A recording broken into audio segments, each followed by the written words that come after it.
Now today we are going to start chapter number 2, relation and function. Relation and function. इसको two parts में divide करते हैं इस chapter को. First we discuss relation.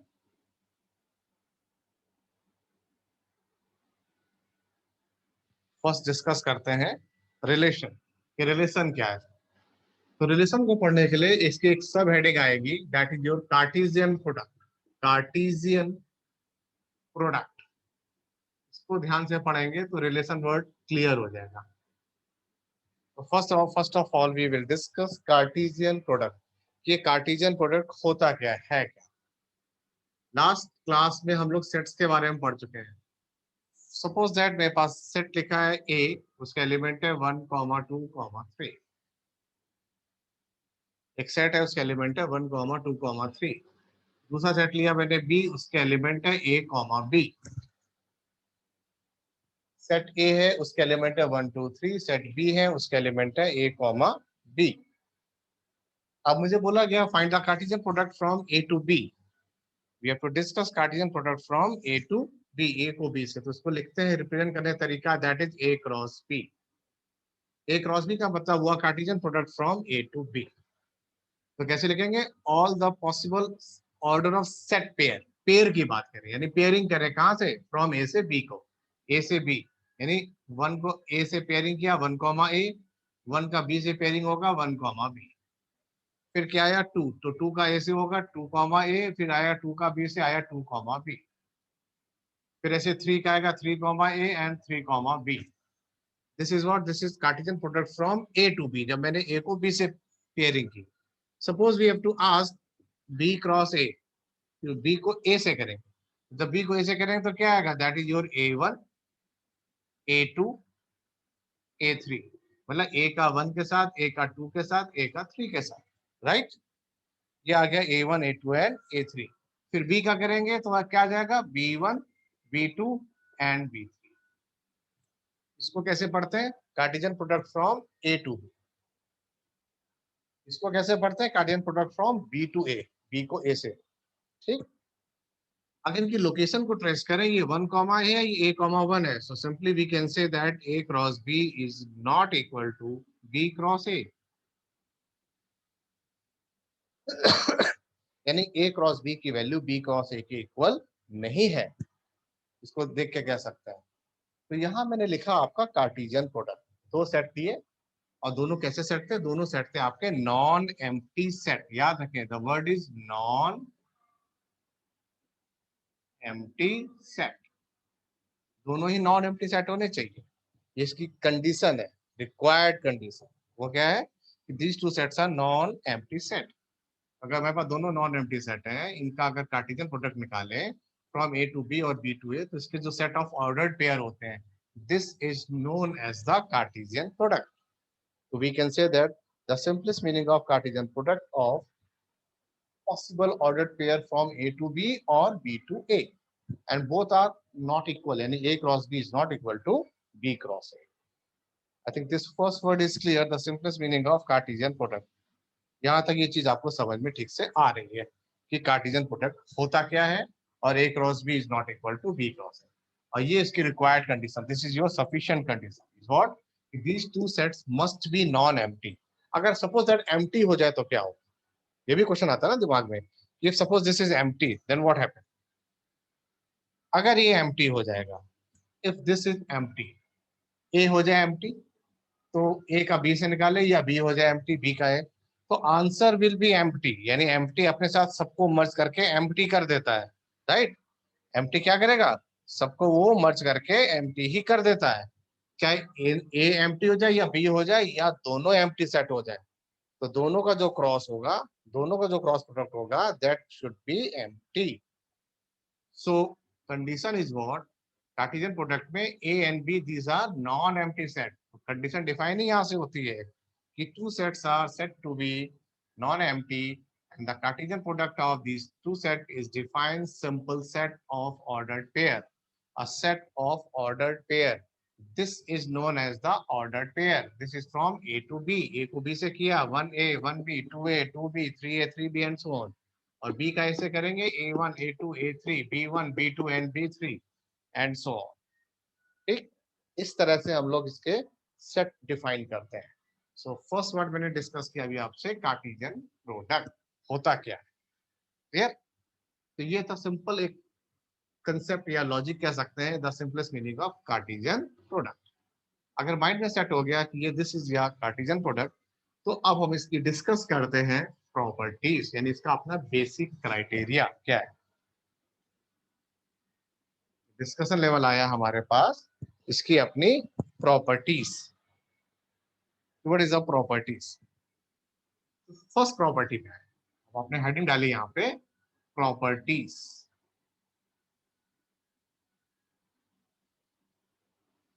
तो first property आप लिखने जा रहे हैं कार्टेशियन प्रोडक्ट की. सपोज मेरे पास एक ए सेट है, ध्यान से देखें. सपोज मेरे पास ए सेट है, इसके पास मेरे पी एलिमेंट है, पी नंबर, नंबर की बात कर रहा हूं, P is the number of element. B एक सेट है, इसके पास मेरे पास क्यू एलिमेंट है, क्यू इज द नंबर. मुझे बोला गया total number in A cross B. N क्या है? एन का मतलब है cardinal number. Cardinal number of A to B क्या होगा? तो इनका जो नंबर है ए क्रॉस बी, वो क्या होगा? इन दोनों का आपस में मल्टीप्लाई, यानी पी इंटू क्यू एलिमेंट हो जाएंगे. फॉर एग्जाम्पल ए है, मेरे पास है 1 2 3. बी सेट है, मेरे पास है ए कॉमा बी. मुझे बोला गया find the number of element in A cross B. A cross B कितने एलिमेंट होंगे? तो आपका आंसर होना चाहिए, यहाँ पे कितने एलिमेंट है? 1 2 3. यहाँ कितने एलिमेंट है? 2. तो 3 इंटू 2 आंसर आया 6. तो आप बोलेंगे there will be 6 element in A cross B.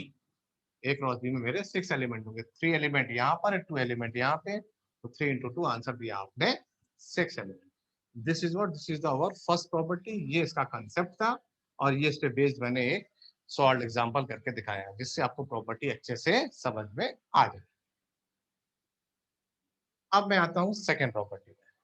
इसकी इसकी सेकंड प्रॉपर्टी क्या है? अभी तक जो हम लिख रहे थे, पेयर बना रहे थे ऐसे करके, इनको हम क्या बोल रहे हैं? ऑर्डर्ड पेयर बोल रहे हैं. तो हमारी कंडीशन क्या है कि दोनों ऑर्डर्ड पेयर अगर इक्वल होंगे तो इसकी सफिशिएंट कंडीशन क्या होनी चाहिए? तो कंडीशन ये है कि जो इसका फर्स्ट एलिमेंट है इस वाले फर्स्ट के इक्वल होना चाहिए. फर्स्ट एलिमेंट फर्स्ट के इक्वल होना चाहिए एंड सेकेंड एलिमेंट इस सेकेंड वाले के इक्वल होना चाहिए. अगर ऐसा होता है then we can say that these two ordered pairs are equal. For example, इसका एग्जांपल लेते हैं कि x plus 1 upon 4 comma y minus 1 upon 3, ये मेरा फर्स्ट ऑर्डर पेयर है. सेकेंड ऑर्डर पेयर है -1 comma -5. This one is our second order pair. अब मुझे बोला गया if these two are equal, if these two are equal, find the value of x and y. Equal कर देते हैं. दोनों को अगर इक्वल करेंगे, मुझे बोला गया find the value of x and y, तो आप इस वाले को इसके इक्वल कर देंगे, सेकंड वाले को सेकंड के इक्वल कर देंगे. ठीक. अब ये वैल्यू अगर मेरे इसके इक्वल हो जाएगी तो x plus 1 upon 4 is equal to -1. Cross multiply करके सॉल्व किया तो x प्लस 1 इक्वल टू -4. तो मेरे पास x आ जाएगा -5. क्रॉस मल्टीप्लाई किया, 1 को शिफ्ट किया तो x की वैल्यू आ गई -5. अब सेकंड वाले को इसके इक्वल कर दें, y -1 upon 3 is equal to -5.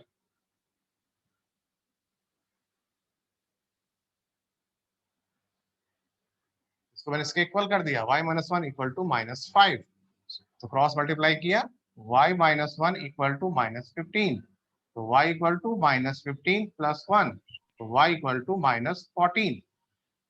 So that we can calculate the value of x and y. This is your x and this is your y. So simply we can say property number 2. This one is the property number 1 and this is your property number 2. We can easily calculate the value of x and y. Simplification methods, right? So two ordered pair must be equal. First element correspond equal to the first element and the second element should be equal to the corresponding of second elements. So we can say these two ordered pair must be equal, right? So this is your our second property. Being a science student, science students की अगर मैं बात करूं, we already discussed in class 9th and 10th earlier. This one is your Cartesian plane पढ़ा था आपने, x o x dash, and this is your y-axis, y o y dash. This horizontal line is your x-axis, and this vertical line is your y-axis. Right? Okay, this is your y-axis, this is your x-axis. Why I am discussing? Because next property depend upon this x-axis and y-axis. X-axis, suppose that we trace the location. Suppose our point is at P, and इसके अगर मुझे coordinate निकालने हैं, draw the perpendicular like this one. Take this one distance. Suppose 1, 2, 3, 4. X-axis की distance है 4. We can put the value of 4. We can put the value of 4. And y की ले लें 1, 2, 3, 4, 5. ऐसे इसको प्लॉट करें. ये वैल्यू 5 है आपके पास. 1, 2, 3, 4, 5. तो इसके पहले x के कोऑर्डिनेट है. This one is 0, 0. Your x-axis, x o x dash, and this is y-axis, y o y dash. तो इसके कोऑर्डिनेट हुए 4, 5. लोकेशन हम जब ट्रेस कर रहे हैं, पॉइंट्स की इसकी लोकेशन आई आपके 4, 4. This is your 4, 1 distance, this one is your 5 1 distance. ये एक्स एक्सिस का डिस्टेंस है, ये वाला डिस्टेंस आपके वाई एक्सिस का है. तो 4, 5 को मैंने ट्रेस किया. सपोज दैट अब मैं एक दूसरा पॉइंट लूं Q और उसके इसके कोऑर्डिनेट को रिवर्ट कर दूं, ऑर्डर को मैं रिवर्ट कर दूं, मतलब कुछ इस तरह से, और Q के कोऑर्डिनेट लिख दूं मैं सपोज 5, 4. और मुझे बोला जाए, we have told that कि 5, 4 को आप ट्रेस करो. 5, 4 को डायग्राम में ट्रेस करो. तो आपने डिस्टेंस देखी यहां तक तो 4 थी. अब ये डिस्टेंस मैंने ले ली 5, क्योंकि ये आपका एक्स एक्सिस का डिस्टेंस है, ये वाला डिस्टेंस आपका वाई का है. तो फर्स्ट होता है कोऑर्डिनेट, ये एक्स वाले से होता है, ये वाला डिस्टेंस हमारा वाई से होता है. तो एक्स की वैल्यू कितनी है 5, वाई की वैल्यू कितनी है 4. तो 4 तो ये पॉइंट हुआ, यानी ये पॉइंट हुआ. तो इस वाले पॉइंट के कोऑर्डिनेट है मेरे पास 5, 4. अब उसको मैंने दोनों पॉइंट्स को, P है जिसके कोऑर्डिनेट 4, 5 है, Q है कोऑर्डिनेट 5, 4. इसको अगर मैं सेम प्लेन पे लाके ट्रेस करता हूं, तो फर्स्ट पॉइंट की लोकेशन मेरी ये आ रही है 4, 5, और सेकंड पॉइंट की थोड़ा सा डिफरेंट हो गया, ये आया 5, 4.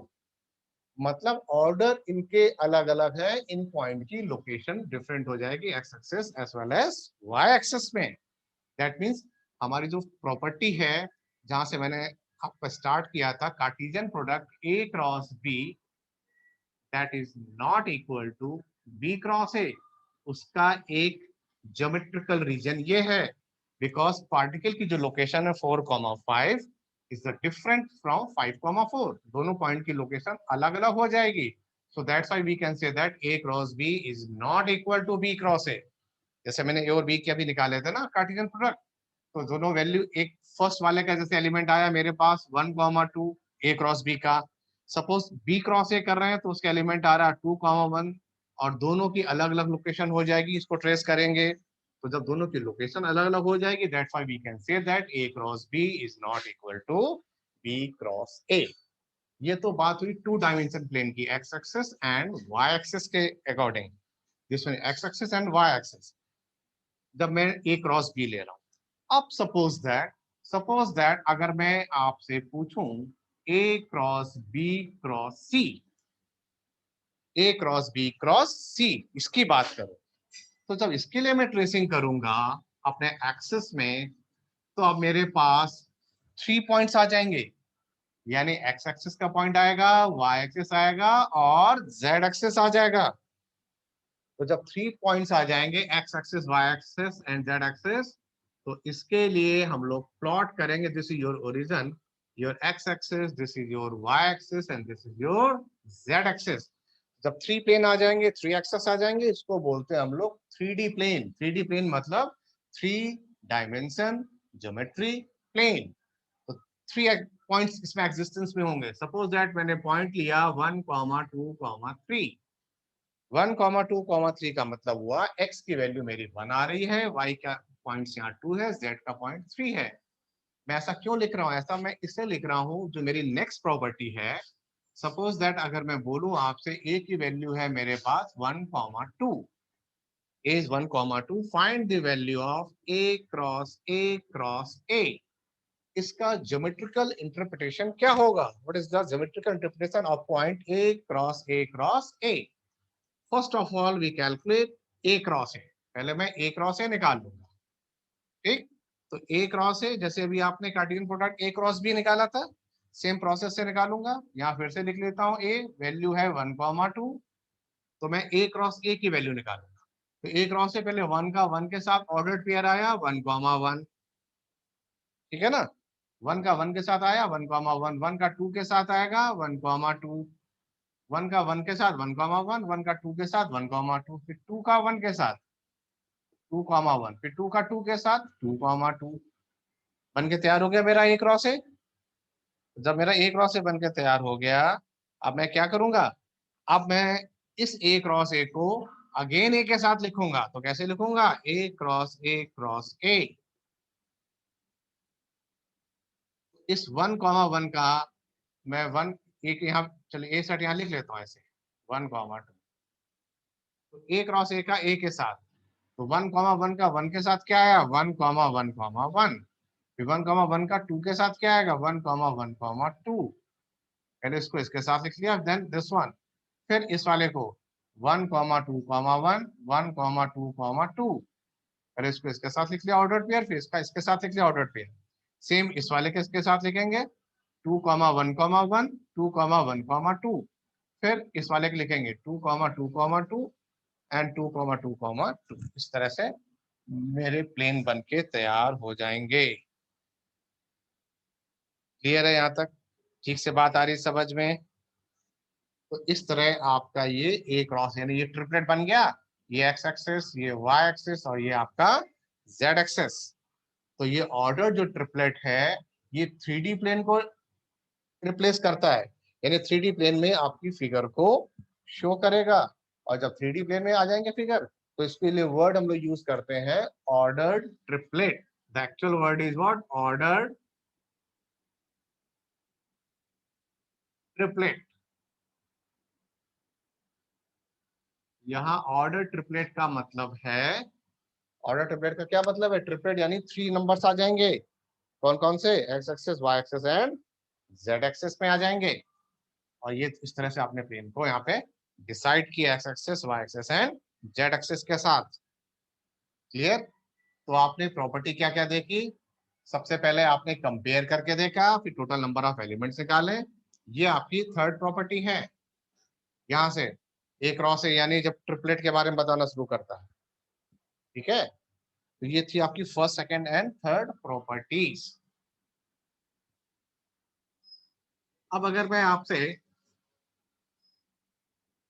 फोर्थ प्रॉपर्टी, तो उसके बेसिक नेचर के ही ऊपर है, जो मैंने भी कराई थी कि ए क्रॉस बी डिफाइन कब होगा आपका? जब ए और बी दोनों नॉन एम्प्टी सेट हो। Both are non empty. इनमें से अगर एक भी एम्प्टी हो जाए, एम्प्टी सेट क्या होता है? जिसके पास एक भी एलिमेंट ना हो, ऐसे लिखा हो। अगर दोनों ही हो जाए, एक हो जाए और लिख रहा हूं इसीलिए, या दोनों हो जाए, तो जो ए क्रॉस बी आएगा वो भी एम्प्टी सेट बन जाएगा। जो ए क्रॉस बी आएगा वो भी आपका एम्प्टी सेट बन के तैयार हो जाएगा। ठीक है ना? तो ध्यान रहे, अगर एक एम्प्टी या दोनों है तो ए क्रॉस बी नॉट डिफाइन होगा, वो भी एम्प्टी बन जाएगा। इसलिए ए क्रॉस बी डिफाइन कब होगा? व्हेन दीज टू सेट्स, ये जो दोनों सेट्स हैं, कैसे होने चाहिए? These two sets are non empty set होने चाहिए। क्लियर? ये चीज आई ठीक से समझ में? तो नॉन एम्प्टी सेट के यस बारे सर। में ये थी प्रॉपर्टी नंबर 4। फोर्थ बेसिस पे एक्सरसाइज जो आपकी एनसीईआरटी की है 2.1 यहाँ से स्टार्ट होती है। एक्सरसाइज 2.1 आपकी स्टार्ट होती है एनसीईआरटी की इन 4 प्रॉपर्टीज और इसके बारे में। यहाँ से आपका क्लियरेंस आ जाएगा। सारी प्रॉपर्टी आपको अच्छे से करनी है।